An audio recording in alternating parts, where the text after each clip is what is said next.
एक भाई ने फरमाया कि हमने अपना घर किराए पर दिया था और शर्त ये थी कि बिजली और गैस का बिल वगैरह मिला के तकरीबन 18,000 रुपये किराया होगा और उतना ही आता था तकरीबन बिल के साथ और किराया बनता था। उन्होंने कहा यस। अब लेकिन वो बिजली के रेट बढ़ गए, गैस के रेट बढ़ गए, तो वो 22,000 तक पहुंच गया है।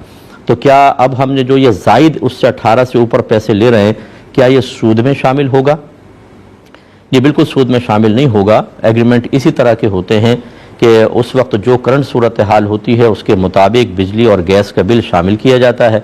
लेकिन अगर बिजली और गैस का बिल बढ़ रहा है तो फिर इसी एतबार से उनसे एक री एग्रीमेंट होना चाहिए कि भाई अब तरह देखें महंगाई हो गई है, अब नए टैक्सेस लग गए हैं तो इसकी वजह से किराया बढ़ेगा, या फिर ये एग्रीमेंट करें कि किराया इतना है, बिजली और गैस का बिल आप भरें।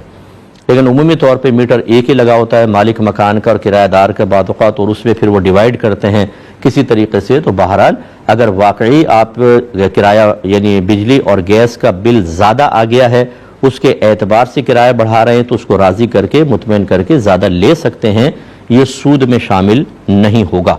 या इब्तिदा में ये एग्रीमेंट एक हो सकता है कि भाई जैसे जैसे किराया बिजली वगैरह का बिल बढ़ेगा तो किराया भी बढ़ता चला जाएगा, तो फिर ये आखिर में बाद में लड़ाई झगड़ा नहीं होता, तनाज़ुर नहीं होता। लेकिन अगर ये ना भी तय किया जाए तो हमारा उर्फ यही है कि जैसे जैसे महंगाई होती है किराया भी बाद औक़ात इंक्रीज़ होता है और इसके अलावा बिजली और गैस के बिल भी बढ़ते रहते हैं।